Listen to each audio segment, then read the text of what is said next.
চোৱা মইতো সেইদিনাখন কৈছোঁৱেই যে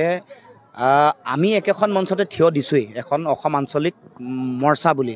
গতিকে আঞ্চলিক দলবোৰ একত্ৰিত কৰিছোঁ কিন্তু দুটা দল মাৰ্চ কৰাটো ইমান সহজ কথা নহয় দুটা বেলেগ বেলেগ ভিন্ন ভিন্ন আদৰ্শৰ দুটা দল একলগ হ'ব নোৱাৰে আনকি একে আদৰ্শৰ দুটা দলো একত্ৰিত হোৱা আমি দেখিবলৈ পোৱা নাই কাৰণ আপুনি চাব যে বাওঁপন্থী দলবোৰ CPI ML CPIM বা ফৰৱাৰ্ড ব্লক তেওঁলোক বাওঁপন্থী আদৰ্শ কিন্তু এটা দল হ'ব পৰা নাই গতিকে এইবোৰ কথা তেওঁ যদিও কৈছে কিন্তু আচলতে ইমান সহজ কথা নহয় মানে গোটেই কথা বতৰাবোৰ তেওঁলোকৰ আন্তৰিকতাটোক আমি সকলোৱে উপলব্ধি কৰিছোঁ কিন্তু আমাৰো আলোচনা বিলোচনা হৈছে কাৰণ তেওঁতো নিজেই কৈছে তেওঁ যে মাৰ্ক্সবাদী হয় সুনীত ভূঞাৰ ইণ্টাৰভিউটো আপোনালোকে সকলোৱে চাইছে আমিতো জাতীয়তাবাদী গতিকে অসমৰ